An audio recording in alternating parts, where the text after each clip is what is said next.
नमस्कार, आपका स्वागत है और सबसे पहले स्त्री दर्पण का धन्यवाद, विमल जी का धन्यवाद। आज जिस शख्सियत के बारे में बात करने जा रहे हैं आपसे, या जिनकी कविताएं आपसे शून्य नाट्य समूह के माध्यम से साझा करने जा रहे हैं, वो किसी परिचय की मोहताज नहीं, लेकिन इंद्रप्रस्थ महाविद्यालय के लिए वो खासकर एक बहुत बड़ा नाम है। तो जब मैं उनका परिचय देने जा रही हूँ तो अपनी अग्रजा रेखा सेठी जी और रेखा उप्रेती जी के शब्दों में अगर मैं कहूँ तो आज उनकी बात करने जा रही हूँ जिन्होंने उस रोशनी की बात हमें बताई जिस रोशनी ने हमें उजाला दिया। वो रोशनी संपूर्ण इंद्रप्रस्थ महाविद्यालय को उजला करती रही और साथ ही पीढ़ियां रचती रही। आज भी वो रोशनी कहीं ना कहीं हमारे साथ है। जी हाँ, आज जन्म दिवस मना रहे हैं इंदु जैन जी का, जो कि न केवल कविताएं लिखने के लिए, रचने के लिए, बांटने के लिए जानी जाती हैं, वरन उन्होंने, मैं कहूँ कि पीढ़ियों को बनाया, क्योंकि इंद्रप्रस्थ महाविद्यालय में वो जिस तरह से पढ़ाती थी, और मैं सौभाग्यशाली हूँ कि मैं उनके हाथ से अंकुरित हुआ एक बीज हूँ। मैं भी उनसे पढ़ी, उनके व्यक्तित्व का स्नेह छाया मुझे प्राप्त हुई। कहाँ से आए बदरा घुलता जाए कजरा, और कौन आया कथा फिल्म का ये गीत है। और कहाँ से आए बदरा जो है वो चश्मे बद्दूर फिल्म का गीत है। 70 के दशक की ये महानतम फिल्में रही जिसमें महानतम गायकों ने गाया और क्लासिक गीत रचे गए। इन गीतों की रचना करने वाली कोई और नहीं, इंदु जैन जी थी। न देगा अंधेरा कुछ, न रोशनी, जब कुछ है ही नहीं तो मिलेगा क्या। फिर भी अंधेरे की परछाई को छूने बढ़े हैं हाथ, जानते हैं कि कुछ ना कुछ टकराएगा। इस तरह की पंक्तियां जो लिख रही थी, वो कुछ ढूंढ रही थी, कुछ तलाश रही थी, और जब अपनी तलाश में उन्होंने कुछ पाया तो उसे आने वाली पीढ़ियों को भी दिया, आने वाली पीढ़ियों पर भी वो बरसी। उनकी कविताएं जो हैं वो जीवन का रंग तलाशने वाली कविताएं हैं। ज्यादा कुछ तो नहीं कहूंगी क्योंकि शून्य के कलाकार हमारे साथ बैठे हैं। उनका परिचय देने से पहले मैं एक कविता और पढ़ना चाहूंगी जिसका नाम है बीज। जो बीज चिड़िया के पेट में पक कर निकलता है, मजबूत जंगल उगाता है। मैं कमजोर कविताएं लिखना नहीं चाहती, मैं अंदर के धुआंते कबाड़ से गर्मी पैदा कर बीज पकाना चाहती हूँ। झंखाड़ नहीं, जंगल उगाना चाहती। ये जंगल उगाने की जो बात, ये आसान नहीं थी। 70 के दशक में, 80 के दशक में, 90 के दशक में वो लगातार सक्रिय थी। प्रणाम करते हैं उनको एक बार फिर, स्त्री दर्पण का धन्यवाद करते हैं, और साथ ही अब मैं परिचय करवा दूं अपने साथी कलाकारों से, शून्य के जो कलाकार हैं। मेरे साथ हैं मयंक गुप्ता, श्वेता वर्मा, पुनीत वर्मा, सनी कबीर और सागर। मयंक, मैं अब मंच आपके हवाले करती हूँ और चाहूंगी कि आप श्रीमती इंदु जैन जी की कविता का वाचन करें। जी नमस्कार। सबसे पहले मैं आपका धन्यवाद करना चाहूँगा मैम कि आपके जरिए, आपके माध्यम से हमें उनकी कविताएं पढ़ने का और उनको समझने का एक मौका मिला। और काफी कुछ कहती है उनकी कविताएं, और काफी अंदर तक छू जाती हैं कुछ कविताएं। इसमें प्रकृति का वर्णन है और बहुत कुछ है जो अंदर तक झंझोड़ देता है। तो उन्होंने कुछ अपनी कविता के बारे में कुछ इस तरह लिखा है। वो लिखती हैं कि कविता मेरे लिए सबसे गहरी और भीतर तक हलचल मचाने वाली विद्या है, जो चीजों को अपनी अधिकाधिक आयामों में कहने की क्षमता रखती है। इसलिए बात को ज्यादा से ज्यादा संपूर्ण बनाती है। तो ये जो नजरिया है कविता को लेकर, ये उनकी जो छोटी कविताएं हैं जो कुछ ही शब्दों में, कुछ ही पंक्तियों में काफी कुछ कह जाती हैं जी की तरफ संकेत करती हैं। जो एक कविता मुझे बहुत करीब लगी अपने, वो मैं आप सबको सुनाना चाहूंगा, जो है बच्चा।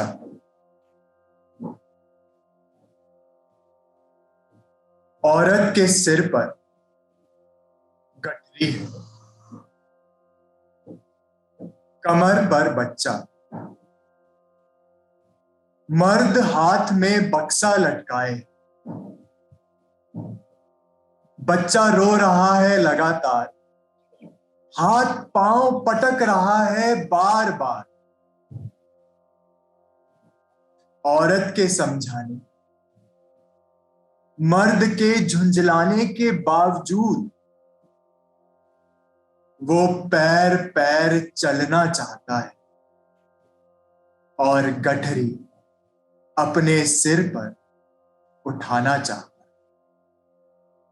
बहुत सुंदर कविता। जी, जब मैं ये कविता पढ़ता हूँ तो इसमें कहीं ना कहीं उस बच्चे में मैं अपनी एक झलक पाता हूँ, और मुझे अपना बचपन याद आता है कि मैं भी ऐसी ही जिद किया करता था अपनी माँ से कि मैं खुद से चलूंगा, मुझे गोद से उतार दो या मुझे अपना सामान दे दीजिए। तो वो एक झलक इस कविता में दिखती है, और ये कविता काफी कुछ कहती है। एक नई जनरेशन को ये कुछ सिखाना चाहती है ये कविता, इसलिए कविता मुझे बहुत गहरी लगी और अपने से बहुत करीब लगी। मुझे आज कितनी प्रसन्नता हो रही है मैं बता नहीं पा रही, और मैं इसी मंच जो विमल जी ने हमें स्त्री दर्पण के माध्यम से दिया है, मैं आप लोगों से साझा करना चाहूंगी। मयंक, सनी, सागर, पुनीत, श्वेता जैसे युवा पीढ़ी के जो नौजवान हैं मेरे साथ बैठे हैं। बात बहुत पुरानी है। इंदु जैन जी हमें पढ़ाती थी और उनकी मुस्कान मुझे गिलोई मुस्कान लगती थी, क्योंकि मुझे ऐसा लगता था जब वो मुस्कुराती थी कि जैसे अभी अभी उन्होंने पान की कोई गिलोई चबाई है।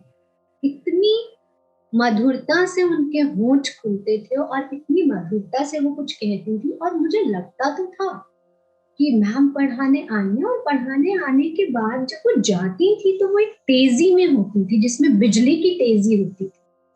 तो मुझे लगता था कि वो कुछ कर रही हैं, और जब अचानक से मुझे पता चला कि मेरे सामने वही व्यक्तित्व है, क्योंकि हम सिनेमा से बहुत प्रभावित रहते हैं कि यशुदास जी ने गीत गाया कि कहाँ से आए बदरा, घुलता जाए कजरा, नींद पिया के संग सिधारी, सपनों की सूखी फुलवारी, अमरस अधरों तक आते ही कैसे विष में बदला।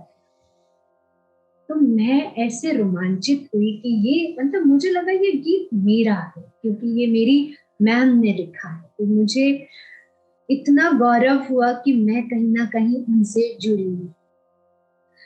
तो ये आपसे साझा करना चाहती थी। और जो आपने बच्चे की बात की कि किस तरह से वो अपनी माँ की गठरी, तो आज जो हम फेमिनिज्म की बात अक्सर किया करते हैं हिंदी महकमे में, इंग्लिश महकमे में, अंग्रेजी महकमे में या भाषाओं में, मुझे लगता है इंदु जैन जी जो है वो वक्त की नब्ज को, चाप को पहचान रही थी, और उन्हें पता था जिस भूमिका में थी, माँ की भूमिका में, उनको पता था कि पुत्र और पुत्री। तो वो जो ये बात करती है ना कि वो बच्चा ललक रहा है गठरी लेने की, तो वो ये जान रही थी कि हम समता के धरातल पर तभी आ पाएंगे जब स्त्री स्वाधीनता की बात तो हम कर ही रहे हैं, लेकिन हम जो हमारी गठरी संभाल कर जो चलने का साहस रखते हैं, उन पुरुष मित्रों या जो लड़के अभी बड़े हो रहे हैं, उन बच्चों को भी जब अपने साथ लेकर चलेंगे। ये कविता सच में समकालीन संदर्भों में बहुत सटीक है, जहां हमें अभी समता पे आना है, सम पे आना है। तो ये समाज में ये जो विभेद है, इस खाई को हमें पाटना ही होगा। इसके साथ में सनी कबीर की ओर चलती हूँ, जिनका कि नाम मुझे काफी आंदोलित करता है। एक और सनी बड़ा मृदु सा लगता है, और दूसरी ओर कबीर बड़े क्रांतिकारी से लगते हैं। तो मैं जानना चाहूंगी सनी आपसे और सुनना चाहूंगी आपका वाचन, और जो हमें सुन रहे हैं वो सब भी स्त्री दर्पण के मंच के माध्यम से हम उन तक जरूर पहुंचा पा रहे होंगे अपनी बात। नमस्कार, बहुत बहुत धन्यवाद मैम मुझे आमंत्रित करने के लिए। मैंने जो कविता चुनी है मुझे उसमें प्रकृति का प्रेम दिखता है और वही मैं इसी कविता का वाचन करना चाहूंगा। तो कविता का नाम है यह हवा का सर्द सा झोंका। यह हवा का सर्द सा झोंका, बहुत नीला बड़ा मीठा, उड़े प्यारे गुलाबी बादलों पर, पेंग लेता झूलता, आ कूद धानी टहनियों को चूमता, चुपके झरोखे से फिसल, चुपके झरोखे से फिसल, अनजान ही में हाथ दोनों थाम कर, मन प्राण सब सहला गया है, यह हवा का सर्द सा झोंका। और सनी आपने मुझे ना कहीं पहुंचा दी। मैंने कहा उनकी मुस्कान जो है वो गिलोय मुस्कान थी। ऐसे ही नहीं मुझे लगता लोग हमारे जीवन में आ जाते हैं, उनका जीवन में आना कुछ विशेष था। मुझे याद आ रहा है कि पहली बार जब उन्होंने पीछे से आवाज दी, मैं मिरांडा हाउस में आने से पहले, बहुत पहले, तब तो मैं 22 साल की थी, चंद दिनों के लिए, 15 दिनों के लिए अपने घर पढ़ाने गई थी। घर मतलब मेरा इंद्रप्रस्थ महाविद्यालय। और पीछे से किसी ने मुझे आवाज दी, रुको। तो मैं रुकी, तो तब तक मेरा कांधा एक मजबूत हाथ पकड़ चुके थे। मैंने चरण स्पर्श किया तो उन्होंने कहा मैं देखना चाहती थी कि ये कौन मेरे आगे बच्ची जा रही है। तो अब मुझे पता चला कि ये मेरी ही बच्ची, बहुत पुरानी बात है। और वो हवा के झोंके की तरह ही थी, और जैसे ऐसा लगा सावन, जैसे जिस तरह से आपने इस कविता को पढ़ा, लग रहा है सावन रूपाई। आप इस कविता के बारे में कुछ कहना चाहें तो कहें, या कोई एक इस कविता की पंक्ति फिर से भी रिपीट करना चाहें तो करें। मुझे लगता है हमारे लिसनर्स दोबारा सुनना चाहें। जी मैम, मैं इसकी एक पंक्ति जो मुझे बहुत प्यारी लगती है और जो जिससे मैं बहुत प्रभावित हुआ इसका वाचन करने के लिए, तो वो पंक्ति है, आ कूद धानी टहनियों को चूमता, चुपके झरोखे से फिसल, अनजान ही में हाथ दोनों थाम कर, मन प्राण सब सहला गया है, ये हवा का सर्द सा झोंका। क्या बात है। इस कविता को पढ़ने के बाद मैं इसका उदाहरण इस तरीके से देना चाहूंगा कि जैसे कि किसी प्यासे को तृप्ति मिल गई हो। जब कोई प्यासा होता है, जब उसको प्यास होती है पानी की, जब उसको पानी मिलता है, जो तृप्ति उसको महसूस होती है, उसी तरह से कविता मुझे लगी कि जैसे किसी ओस को हाथों में या किसी पत्ते पर, सूखे पत्ते पर समेट लिया हो, वैसे ही इस कविता का रूप दे दिया है इन पंक्तियों को। तो मुझे बहुत बहुत प्यारी लगी कविता। अब मैं श्वेता, जो कि एक मुझे लग रहा है कि जब इंदु जैन जी की मैं बात करूं तो इंदु जैन जी से जैसे वो रस रेखा भी, हमारी रेखा द्वय कहती हूँ ना, तो रेखा सेठी, रेखा उप्रेती जो आईपी कॉलेज का जो नाम रोशन कर रही हैं, और हमारी जो आईपी की मैं जिनको जानती हूँ, मेरे साथी रेणु अरोड़ा जी भी, फिर मैं मेरे माध्यम से जैसे वो श्वेता तक कुछ पहुंच रहा है इंदु जैन जी का रस। तो श्वेता, नमस्कार, बहुत बहुत शुक्रिया मैम आपका हमारे को इस मंच पर आमंत्रित करने के लिए। मैं आज इंदु जैन जी की कविता आधा सच का वाचन करना चाहूंगी। आधा सच। चलती सड़क पर 2 साल की बच्ची, चलती सड़क पर 2 साल की बच्ची, सीढ़ियों के कोने में बैठी है, विशाल पत्थर के खंबे से टिकी, आते जाते लोग सामने सिक्के डाल जाते। चलती सड़क पर 2 साल की बच्ची सीढ़ियों के कोने में बैठी है, विशाल पत्थर के खंबे से टिकी, आते जाते लोग सामने सिक्के डाल जाते हैं। जो नहीं डालते उन्हें बच्ची उठा उठा कर वही सिक्के बांट रही है। जो नहीं डालते उन्हें बच्ची उठा उठा कर वही सिक्के बांट रही है। एक पतली नहर जैसे पत्थर जड़ी सड़क पर बह रही है। एक पतली नहर जैसे पत्थर जड़ी सड़क पर बह रही। कुछ कहना चाहेंगे आप इस संदर्भ में? जी मैम, इंदु जैन जी ने जब ये कविता लिखी तो वो उस समय भी सच थी और आज भी हकीकत है। जब हम देखते हैं सड़कों के किनारे छोटे छोटे बच्चों को तो वो बहुत आकर्षित करती है ये कविता मुझे देख करके कि आज भी वो सच है, वो अभी खत्म नहीं हुआ, वो चीजें अभी तक खत्म नहीं हुई है हमारे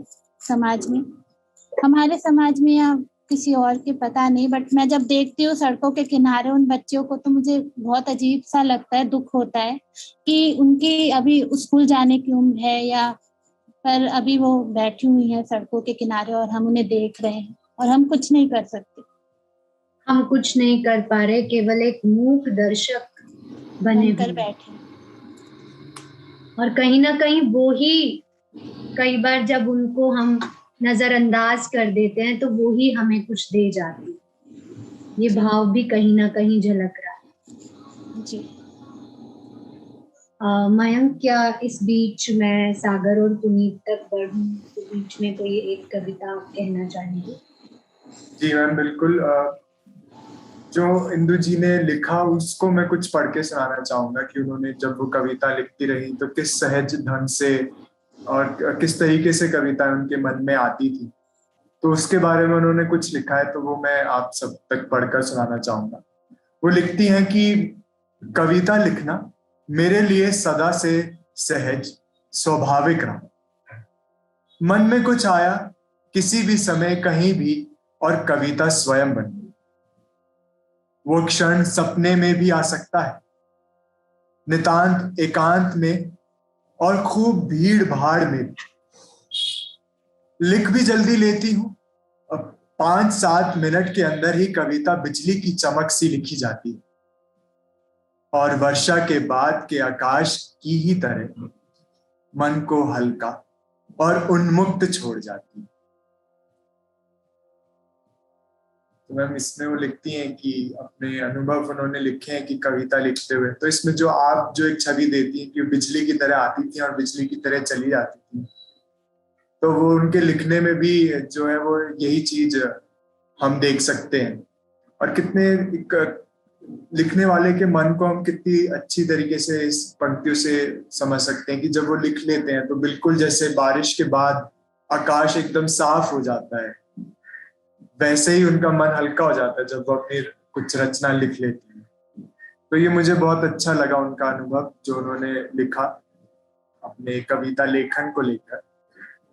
तो इसके साथ ही मैं उनकी एक और कविता है जो आज के समय में मुझे बहुत ज्यादा रेलेवेंट लगती है, क्योंकि ये दर्शाती है इंसान और नेचर का जो एक संबंध है, उसकी तरफ ये प्रश्न उठाती है ये कविता कि हम क्या नेचर को दे पा रहे हैं और उससे क्या ले पा रहे हैं।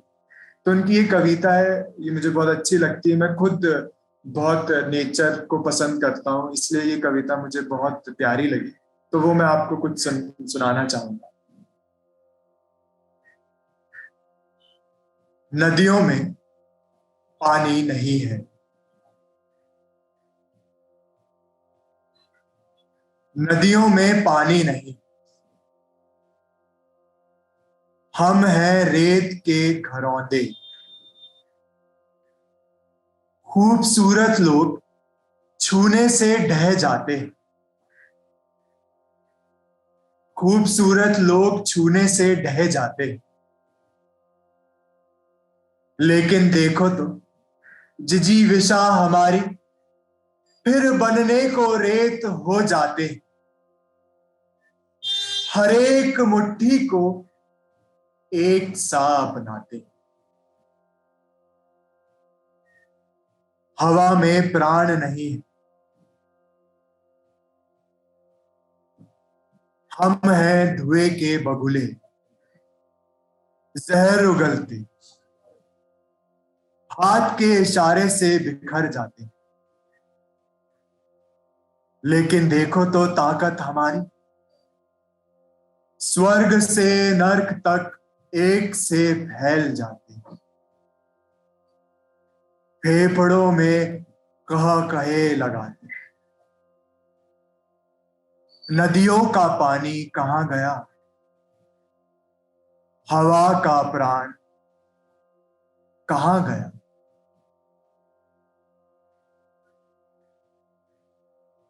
बहुत ही छूने वाली कविता की नदियों का पानी कहाँ गया और हवा का प्राण कहाँ गया आज से टकराती है। और इस तरह से इंदु जैन की कविताएं समकालीन हो जाती हैं, जो एक भयावह प्रश्न उठाती है कि हवा का प्राण कहाँ गया, नदियों का पानी कहाँ गया। दिल्ली में कोई एक नदी बहा करती थी जिसका नाम था यमुना। तो ये कविताएं हैं इंदु जैन जी की, और मुझे लगता है कि इन्हें पुनः फिर से हिंदी साहित्य को एक बार फिर से खंगालना होगा। और स्त्री दर्पण के मंच का इसीलिए शुक्रिया है कि इन कविताओं का एक बार फिर से वाचन।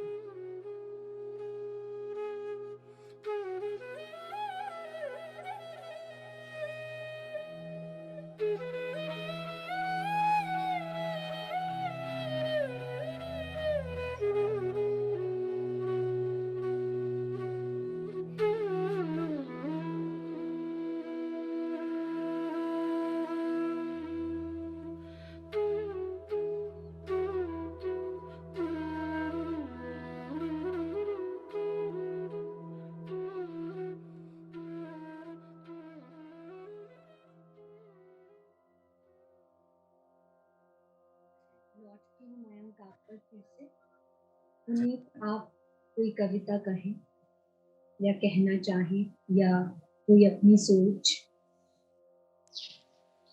नमस्कार, मैं आप सबके सामने जिस कविता का वाचन करने जा रहा हूं उस कविता का नाम है गरमाई।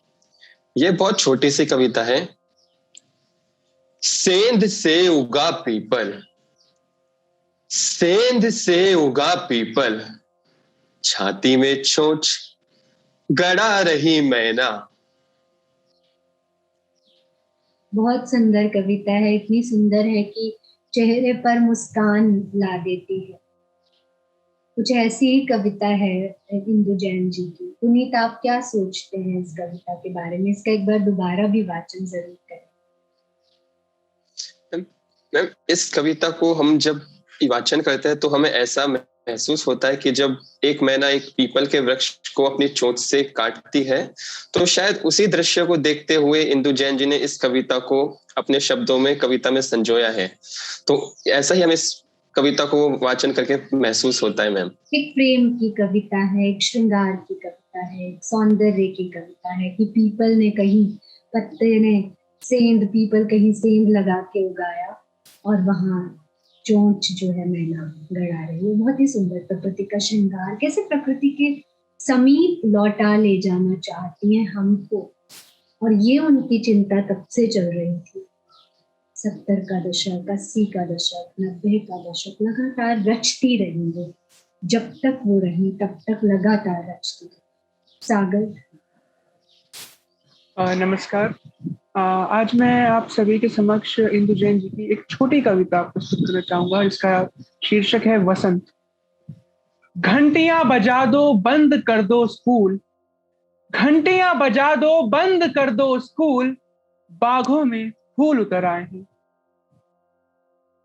वो बागों के फूल मेरे को तो जब सागर आप पढ़ रहे हैं इसको आप ही बसंत लग रहे हैं। और लगता है कि इंदु जैन जी उसी आप ही की पीढ़ी को ये बात संबोधित कर रही हैं कि घंटियां बजा दो, बंद कर दो स्कूल, बागों में फूल उगाए। तो आज वो जहां भी होंगी मुझे लग रहा है बहुत प्रसन्न होंगी, और उन्होंने जिनको बनाया है वो लोग भी बहुत प्रसन्न हो रहे होंगे कि उनकी कविताएं इस तरह आगे की जनरेशन तक संचरित हो रही है, जा रही है। कोई एक और कविता साथ के साथ? मैम, एक और कविता है जो मुझे बहुत झंझोर देने वाली कविता है। उसका शीर्षक है कितना। कितना वक्त लेगी वो गलती जानने में, फिर कितना उसे मानने में, और कितना अपने हाथ से अपना ही दूसरा थामने में।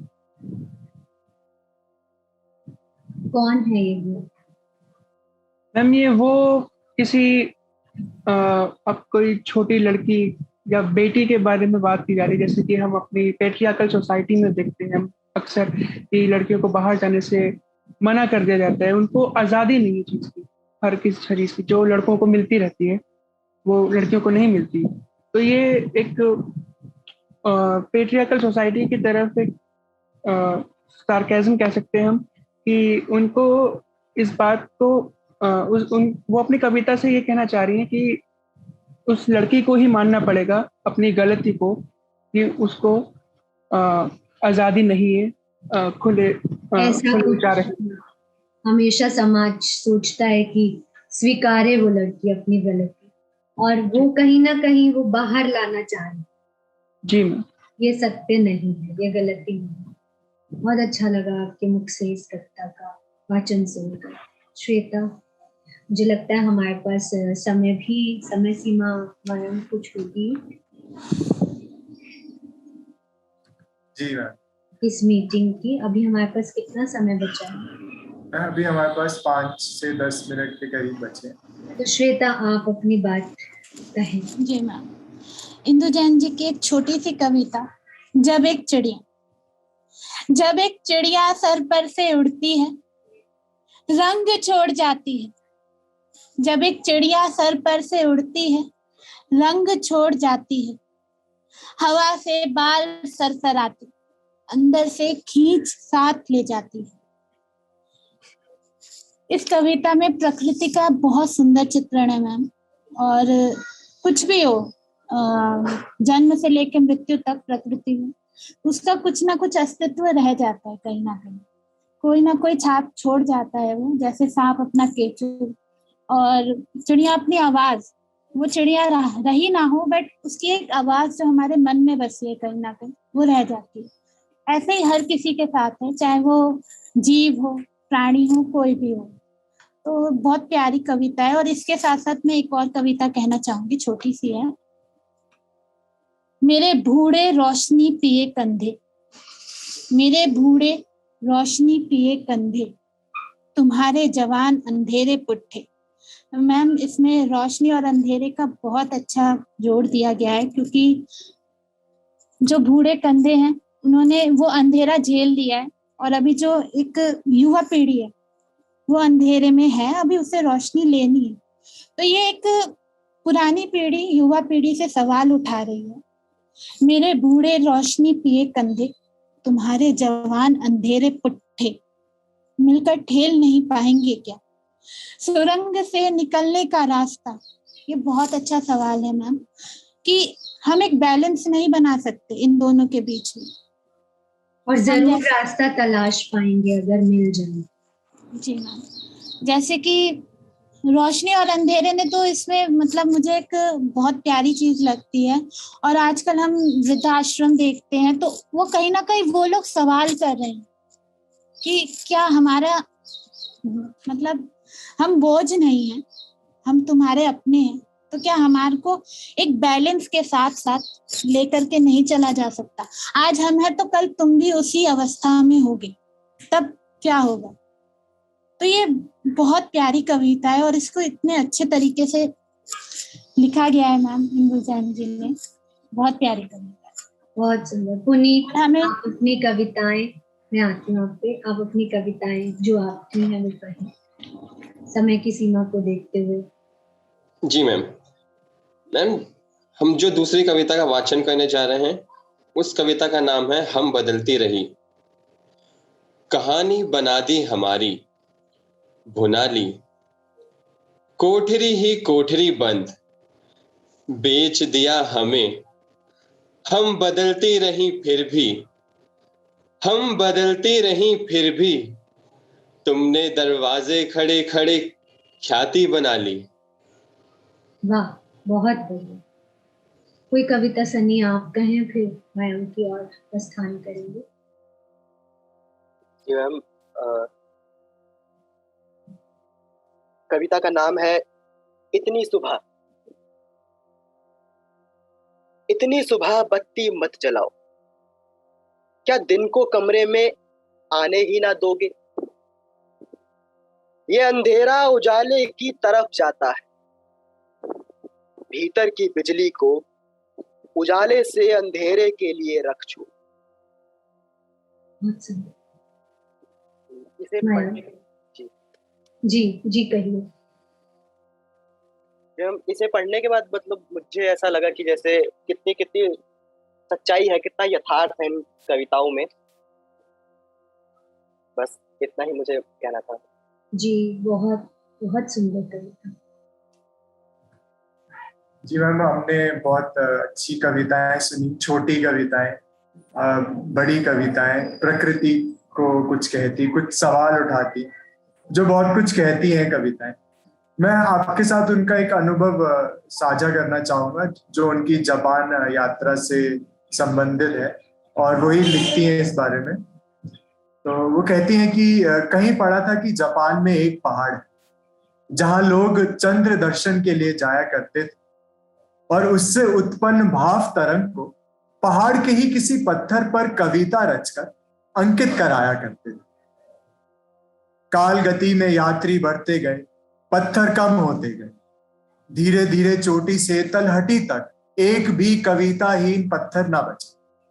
सोचा था जापान जाकर उस पर्वत की यात्रा जरूर करूं। ऐसे महिमामय पहाड़ को हर कोई जानता होगा, किसी से भी पूछे। लेकिन यहां आकर जब जब अपनी जिज्ञासा सामने रखी, यही मुस्कान मिली कि दिलचस्प कहानी। पर्वत का पता कहां से पाया?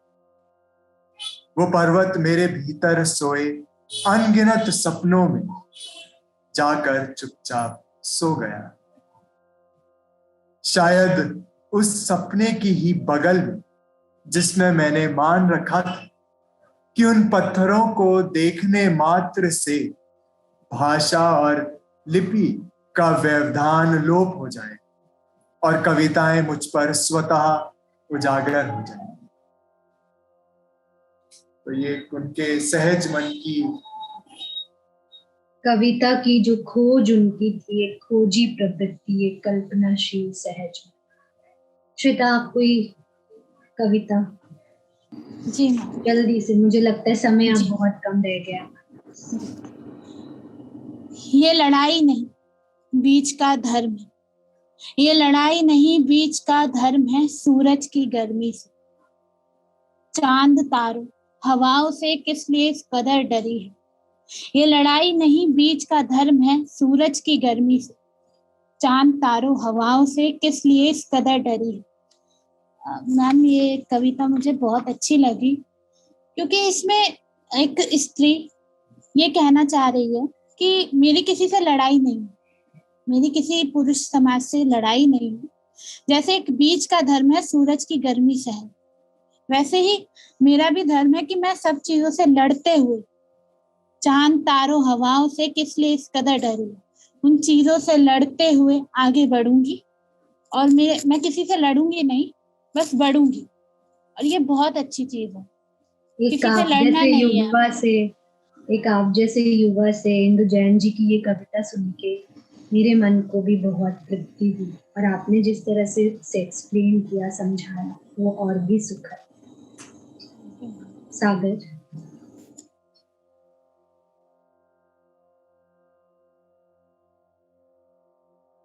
मयंक, समय कितना रह गया हमारे पास?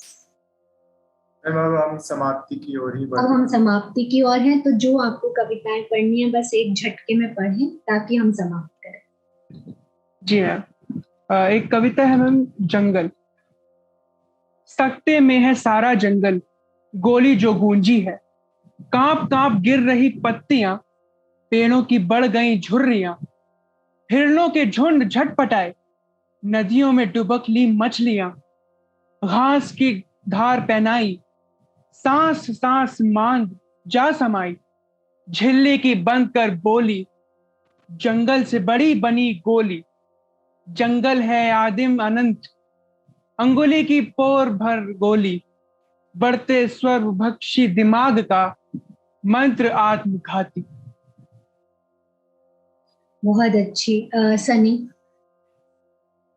सनी से मयंक, और कुछ समय बचे तो फिर आप, वरना नमस्कार।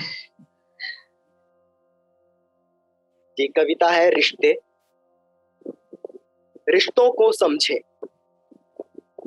पेड़ का जमीन से, जमीन का बादल से, बादल का आग से, आग का पेट की भूख से नाता है, इस नाते को ना तोड़ें। कमजोर का बलवान से, बलवान का अत्याचार से, अत्याचार का सब्र से, सब्र का चीख से, चीख का भूचाल से नाता है, इस नाते को जोड़ें। हम आजाद हैं, सिर्फ कैद से आजाद रह पाने की कोशिश में कैद। बहुत सुंदर, और यही तो चाहिए हमारे समय को, और क्या चाहिए। मयंक, आप जो कहना चाहें, और मुझे लगता है उसके बाद हम समापन की ओर ही बढ़ेंगे। बहुत ही सहज सटीक आज के समय से जुड़ी कविताएं हैं, जैसा कि अभी रिश्ते कविता सनी जी ने कही, मुझे ऐसा ही लगा वाचन स्वर सुन के। जी, मैं एक कविता सुनाना चाहूंगा। बारिश में। मैं एक पहाड़ पर अलाव तापती, मोतियों के टूटे पर्दों से घिरी, झिरिर झिरिर, खिड़की से ठिठुरता पेड़ आएगा, घोंसलों से लदा फंदा कमरा पत्तों से भर दे, गोद में सिमट जाए, बन जाऊंगी नदियों से भरा पहाड़। क्या बात है, क्या कल्पना है, कितनी सुंदरता, प्रकृति से जुड़ाव। ये जो प्रकृति से दूर होते जा रहे हैं, इसे उसी और खींच ले जा रही हैं ये कविताएं, जिस तरह से आप सुर दे रहे हैं इसे।